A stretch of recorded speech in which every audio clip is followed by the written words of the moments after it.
This is NDTV, and you're watching Classics.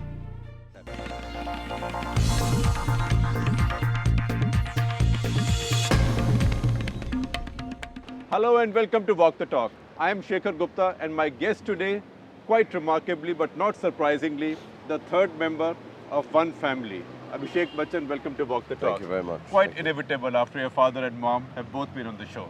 Thank you. And you know why we chose this spot? I believe you shot here with Dad. We shot here with your dad. And you know why he chose this spot? Yeah, he spent about a week out here. Yes, he said because when he first came to Bombay, he slept on a bench here for a week. And he remembers that. He remembers the tough grind that he had.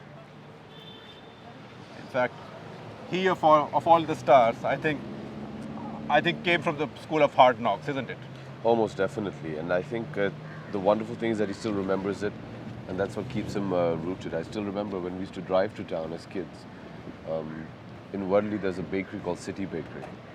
And he used to always stop over there and say, you know, I used to come and eat my meals over here because post 11, when they had to clear out the stock, he used to drop the price of the bread. And that was the only time I could afford the bread. So that's always remained with me. And we used to be brought here and he used to show us this spot and the bench he used to sleep on. But that's not here anymore. They've removed it. They've removed the benches Yeah. as part of the cleanup. Yeah. I think when there is our equivalent of the Hollywood Museum, they should find that bench And put it up. Put it there, or Yeah. maybe auction it. They'll make some money on it. A lot. Yeah.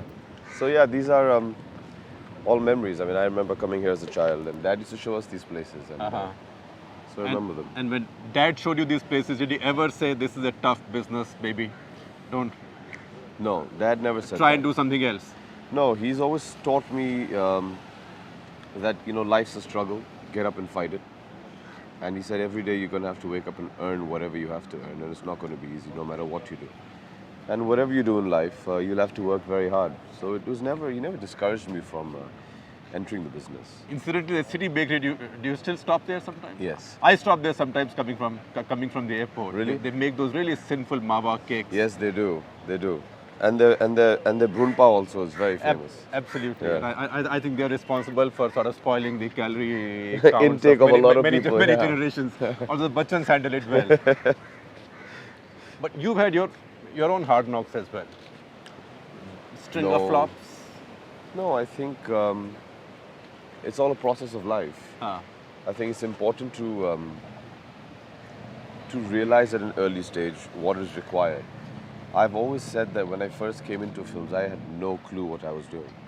I was just so excited to be given a job.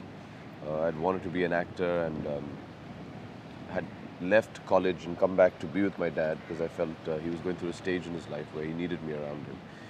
His company, ABCL, wasn't doing well. And so I left my education in America and came back and tried to help in whatever limited way I could. So I joined production. I was a production boy on one of his films called Major Saab, which basically meant that I was a glorified tea maker. But I did that, and after that was over, for about a year, I was looking for a job. In the sense, I tried to become an actor. You know, I remember going to people and asking them if they'd want to work. I remember, you know, meeting a lot of directors, expressing my desire to work, and nothing really happened. It was contrary to popular belief at that point of time because everybody thought there'd be a line of I know, directors. Mege Bachchan's son. Yeah, and there really wasn't. People were a bit apprehensive, I guess you could say, to work with me. I presume none of them wanted to take on the pressure of you know, launching me, so to speak. So when I got JP Saab's film, I was just so excited that I just jumped into it, wasn't prepared. And it's important. I think life has a wonderful way of But teaching Abhishek, you. tell me, what is it like to handle failure so young? All of us, I find, can handle disappointments and failure No, much better when we are a bit older. I really feel it's not important to romanticize the whole thing. I think it's the circle of life, you know. What goes up must come down. And it's important to go and learn and be grounded and humbled at an early stage, because then I think you appreciate it more. I don't make a big deal out of it because I really don't think it's a big But deal. you sit and introspect as to why some things went wrong. Could you have done something better, or just that your luck turned? What was it? I don't know. I don't really like to look back and evaluate what went wrong or what I did wrong, because I really think it's a waste of time. I think you should look ahead in life and focus on But that. is it tougher to handle failure as a Bachchan kid when the weight of expectation is so much? No, because that's something I never thought about from the start of my career. In fact, until my first day of shooting, because I remember I was about to give my first shot, and we were shooting in Bhuj, Ah, about 100 kilometers outside Bhuj, in a small village. And for some reason, what film was it? It was Refugee, Ah. my first film with Mr. J.P. Datta. And word spread that I was going to give my first shot. So, true to all of his fans, some neighboring villagers showed up to see Mr. Bachchan's son give his Right. first shot. The entire star cast showed up to show their support. And I panicked, because when you see 10,000 people just looking at you, Right. you realize they've come to see you give your first shot. It's a bit intimidating. And when you're 22 years old, it kind of gets to you. And I completely panicked. And I remember thinking that, oh my God, what is my dad going to say if I don't get my shot right? And, they're going to pass judgment on me. And I couldn't work.